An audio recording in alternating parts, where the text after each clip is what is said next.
எல்லாம் வல்ல இறைவனை என் மனமொழிகளால் போற்றி வணங்கி இந்த பதிவை ஆரம்பிக்கிறேன். இந்த பதிவில் நான் பார்க்கக்கூடிய விஷயம் என்ன அப்படின்னா, ஜீவசமாதி. ஜீவசமாதின்னொன்னே நமக்கு பலவிதமான கேள்விகள் நம்ம மனசில் வரும்.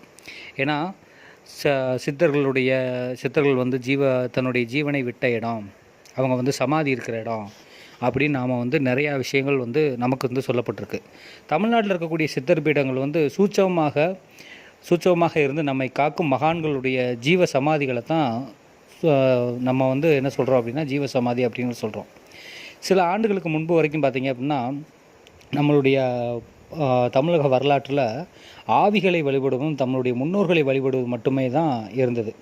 அக்காலத்தில் இருந்தக்கூடிய ஆன்மீக அருளாளர்கள்லாம் என்ன பண்ணாங்கன்னா, கலிகாலத்தில் மனிதர்களுடைய வாழ்க்கை சிந்தனை எப்படி இருக்கும் என்பதை சிந்தித்ததன் விளைவாகத்தான் ஆவியினுடைய வழிபாட்டு ஸ்தலங்களாக ஜீவசமாதியும் சித்தர்களுடைய ஜீவசமாதியை கோயில்களாக மாற்றினாங்க. எந்த மகான் எந்த கடவுள் மீது பிரியமாக இருக்கிறாரோ, எந்த கடவுளை வழிபட்டாரோ அந்த தெய்வத்தினுடைய சிலை அவரது ஜீவசமாதியின் மீதோ அல்லது அங்கேயோ பிரதிஷ்டை பண்ணி அதை கோயில்களாக நமக்கு வழிபாடு செய்ய ஆரம்பித்தாங்க. பெரும்பாலுடைய மகான்கள் பார்த்திங்கன்னா சித்தர்களும் சிவனை வழிபட்டாங்க. அபூர்வமாக சிலர் மட்டுமே விநாயகரையும் முருகக்கடவுளையும் சக்தியையும் முனீஸ்வரனையும் கருப்பசாமியையும் வழிபட்டாங்க. அதனால் அந்த ஜீவசமாதியின் மீதோ அல்லது அதுக்கு அருகில் உரிய தெய்வங்களுக்கு அதுக்கான கருவறைகள் அமைக்கப்பட்டு அதை கோயில்களாக மாற்றினாங்க. உதாரணமாக சொல்லப்போனோம் அப்படின்னா, சித்தர் போகர் முருக வழிபாட்டில் ரொம்ப தீவிரமாக இருந்தவர். அதனால் பழனி மலையில் முருகக்கடவுளுடைய கோயில்கள் உருவானது அப்படின்னு சொல்கிறாங்க.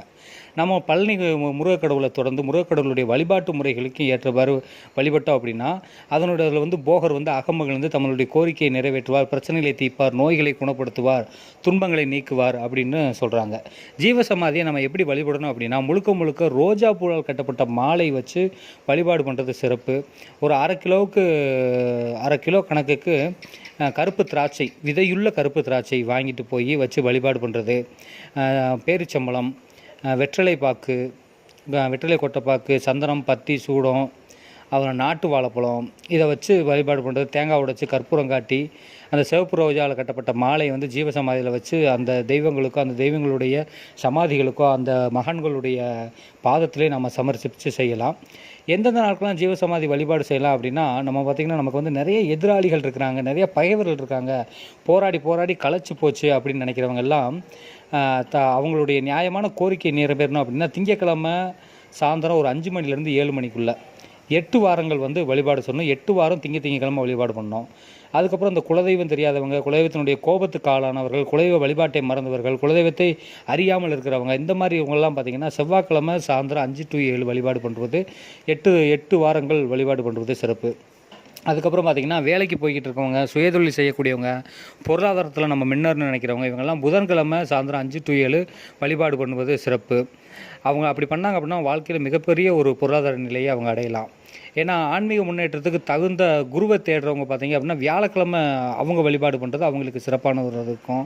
அதற்கப்புறம் அவங்க மனைவிகளோட கருத்து வேறுபாடு இருக்காங்க, மனைவியை விட்டு பிரிஞ்சு வாழக்கூடியவங்க எல்லாருமே இந்த வெள்ளிக்கிழமை சாயந்தரம் 5 to 7 வழிபாடு பண்ணுறது ரொம்ப சிறப்பான இருக்கும். நீண்ட காலமாக வழக்கு இருக்குது, அவங்களுக்கு வழக்கில் வெற்றி பெறாமல் இருக்கிறாங்க, வழக்கு எழுதிக்கிட்டு இருக்கே அப்படின்னா அவங்க ஞாயிற்றுக்கிழமை வழிபாடு பண்ணுவது சிறப்பு. இந்த மாதிரி ஒவ்வொரு நாட்களும் நம்மளுடைய கோரிக்கைகளை அந்த சித்தர்களுடைய பாதத்தில் வைத்து, அந்த சித்தர்களுடைய ஜீவசமாதியில் வைத்து மனமாற நாம் உருகி வேண்டினோம் என்றால் அந்த சித்தர்கள் கூடுவிட்டு கூட பாயக்கூடிய அந்த வித்தை தெரிந்தவர்கள், அந்த சக்தி தெரிந்தவர்கள், இறைவனை தன்னுடைய உருவகத்தாலும் தன்னுடைய மனதாலும் போற்றி வணங்கியவர்கள் நம்மளுடைய வாழ்க்கையை மேலும் மேன்மைப்படுத்தி நம்மளுக்கு நல்வழி காட்டுவார்கள் அப்படிங்கிறது ஐதீகமாக இருந்தது.